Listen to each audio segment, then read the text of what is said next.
নমস্কাৰ, মই অশ্বিনী সোণোৱাল মিক্সাৰ চাই থকাৰ কাৰণে আপোনাক ধন্যবাদ জনাইছোঁ। এটা ভাল খবৰ আছে।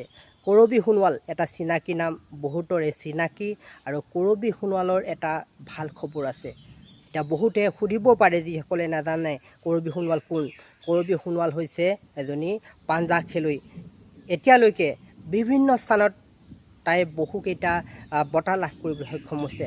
কৰবী সোণোৱালৰ সেই ভাল খবৰটো দিয়াৰ আগতে কৈ থওঁ যে আমাৰ চেনেলৰ ফালৰ পৰা বিগ অফাৰ দি থকা হৈছে। আপোনাৰ বিজ্ঞাপন আমি কেৱল 5,000 টকাত এবছৰৰ কাৰণে প্ৰচাৰ কৰিম। গতিকে খৰধৰ কৰক, আজিয়ে যোগাযোগ কৰক। মোৰ নম্বৰটো স্ক্ৰীণত মই দি দিছোঁ। কেৱল 5,000 টকাত এবছৰৰ কাৰণে আপোনালোকে বিজ্ঞাপন প্ৰচাৰ কৰিব পাৰিব আমাৰ চেনেলত। আৰু কৰবী সোণোৱালৰ ভাল খবৰটো কোৱাৰ আগতে দুই এটা কথা কৈ থওঁ।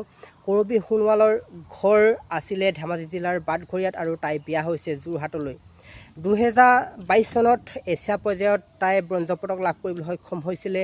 2024ত এছিয়া পৰ্যায়ত 5ম স্থান দখল কৰিবলৈ সক্ষম হৈছিলে আৰু 2025ত পুনৰ এছিয়া পৰ্যায়ত ব্ৰঞ্জ পদক লাভ কৰিবলৈ সক্ষম হৈছিলে।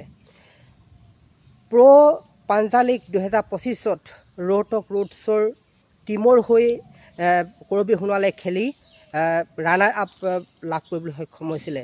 আৰু এটা ভাল খবৰ আছে যে যোৱা 25, 26, 27 এপ্ৰিল তাৰিখে গুৱাহাটীৰ ভোগেশ্বৰী ষ্টেডিয়ামত অনুষ্ঠিত হৈ যোৱা অল আছাম আৰ্ম ৰেচলিং চেম্পিয়নশ্বিপত কৰবী সোণোৱালে সোণৰ পদক লাভ কৰিবলৈ সক্ষম হৈছে। কৰবী সোণোৱালে এই সোণৰ পদক লাভ কৰি ৰাষ্ট্ৰীয় পৰ্যায়লৈ ছিলেকশ্যন হৈছে আৰু অহা 29 মে'ৰ পৰা 2 জুনলৈকে গুজৰাটত অনুষ্ঠিত হ'বলগীয়া ৰাষ্ট্ৰীয় পৰ্যায়ৰ পাঞ্জা খেলত কৰবী সোণোৱালে অংশগ্ৰহণ কৰিব।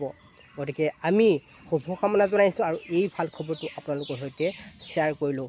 সকলোৱে যাতে খবৰটো গম পায় তাৰ কাৰণে ভিডিঅ'টো শ্বেয়াৰ কৰি দিব। ধন্যবাদ।